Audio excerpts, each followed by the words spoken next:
things up, where I had to break everything down into like stick figures and then eventually get the move and groove. So it's share with me, did it come easy to you, or what was that process for you in terms of education? Because you definitely got with the OGs, but you did have a good handle on locking when I first saw you in 2004.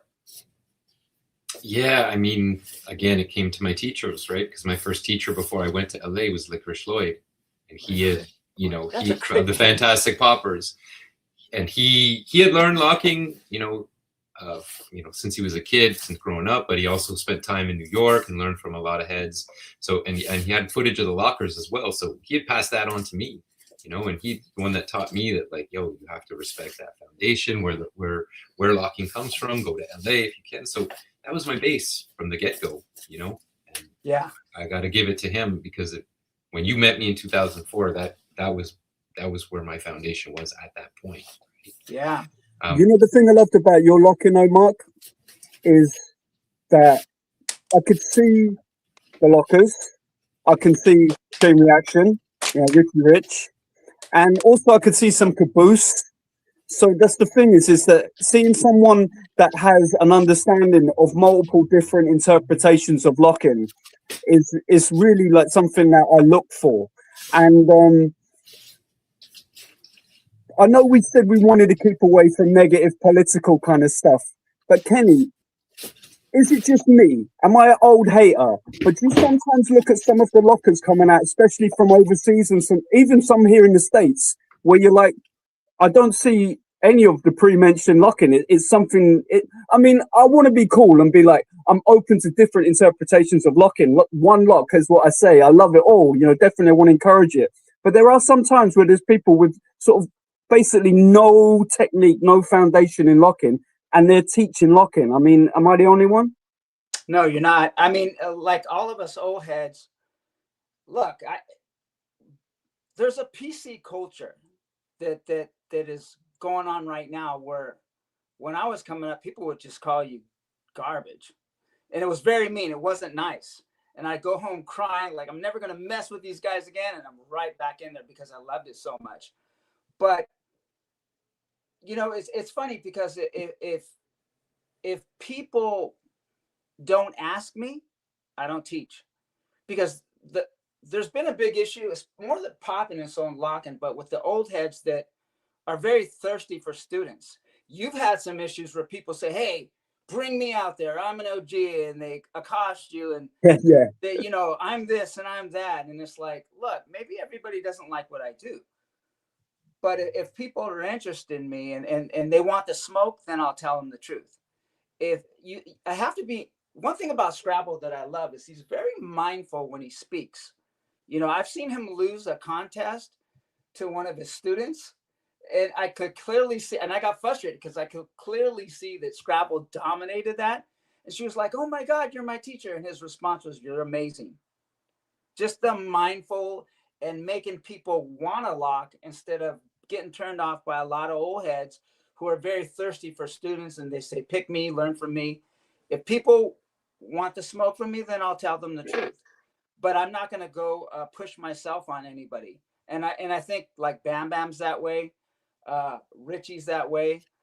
It Flow as well. It's one of those things where locking must remain locking.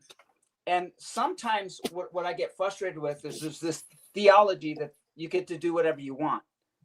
And they've sometimes used Don's word to just say out there, you can create your own thing. No, Don was very fundamental, and it doesn't negate that his foundation was solid.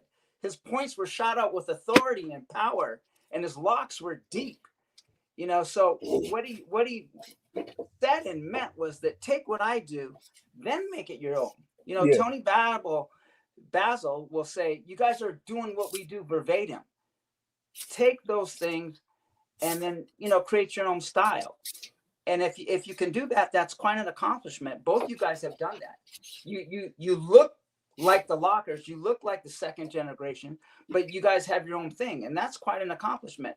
But you guys don't get past the wall of China, because foundation's so liberating that it gives you the ability to create. Am I wrong or right? Which one is Mark, what do you think of anything we were just talking about? Yeah, there's a few things. I'm going to go back a bit. First of all, you said, about when you first saw me, you said, oh, look, you see a little bit of these different elements of lockers in me. I got to give a credit. I got to give a shout out. Obsessive Funk was a huge impact, had a huge impact on me in 2005. And, Richie had told me even early on, Gemini went and learned from every single one of the different lockers.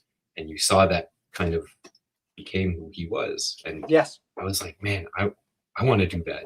I was so inspired by this that I took that path of wanting to learn as much as I can from all the different lockers, whether it was 70s, 80s, 90s, 2000s. That was what really pushed me. So, when I think about it now, my approach to locking is really an amalgamation, a scramble, if you will, of all these different, lockers.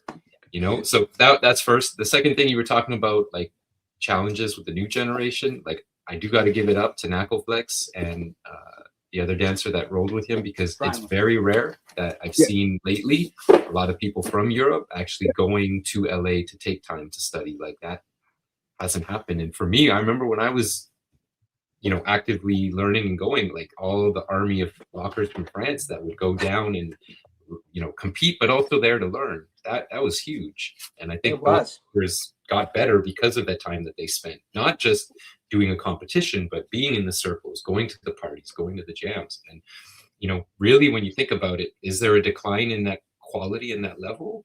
In a way there is, because I think the focus has been lost and more people are focusing on wanting to do the battles and competitions, but not everything else that comes with it. Yes. Right? And may I just jump in quick? I'm terribly sorry. Don't you think that sometimes with some of these maybe European or some of the Asian competitions, that some of the judging leaves me scratching my head and it just promotes poor technique to where people are like, oh, I got to look like that to get through. And then it's suddenly we're doing a different dance. Yeah, there's definitely politics involved. So when Anthony was just a boo, he was part of a panel of judges, and there's only one locking judge. So that when he judged, he got to do 2 points, but there's 3 other judges. So sometimes when people are not familiar with the art form that they're judging, it may be a power move or grabbing your leg and pulling around your neck. They can have one strong move and being influenced because the audience, maybe the lack of education in people's mind is that power move can supersede the whole round. And so Anthony had a lot, not disagreements, but he was going the other way and they'd go the other way. And they're like, what are you looking for? And the only one that asked were the other judges. And he goes, I'm looking for foundation. I'm looking for people that are in the pocket. I'm looking for people that have control of what they're doing. As lockers, if we're going to call ourselves lockers, I want people to do what you guys did. I want you guys to know your craft.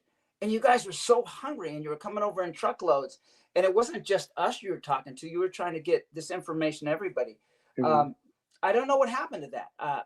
But I definitely made a promise to Don and Greg that I would do my part and break things down for people. But they got to fall in love with the dance to really pursue it. And you got to understand, when Bam Bam Jazzy, all the second generation guys, Richies, locking didn't have any competition. I think the robot was the most popular dance in the world, and locking was right there with it. And so when popping happened, it took a little way, and then B-boy exploded in it, And so now there's a lot of other options. But if we guys don't, if they don't see people that level up and do it at a high level, then we can have some declines in terms of our locking community. Definitely. What do you guys think? Forgive me, Mark. I think I cut you off. You were getting to a point. I don't remember. but I will say also the other point that I wanted to mention is about, younger dancers and being able to give them advice and stuff. I've experienced that same thing. I remember went to LA. Richie came up to me right away. He gave me advice right away. And as we got more active practicing and stuff, he'd come up to me sometimes and be like, yo, I saw what you did. You sucked. Like, you were terrible. And he was direct. And for me, I'm like, okay, yeah, that's what I wanted. Like, I'll take it. But, a lot of dancers now in this newer generation, I don't think have been exposed to that kind of approach so much. They don't have people come and directly tell them these kind of things. So you really have to be mindful of like presenting that information in a way that Yeah. it's like it's constructive but not gonna like upset people, you know. And I think that's the hardest thing. Is it's been a challenge for me, because at first, you know, after I came back from all those trips, I'd have students here and it would be like I tell them they're offbeat, and then, you know, just give them the direct feedback. But a lot of people take that really the wrong It's way, you different know. now. So it's a good lesson. It's a good lesson to learn, like, yo, you need to be mindful of people where they're at, and if they are ready, then we can like have those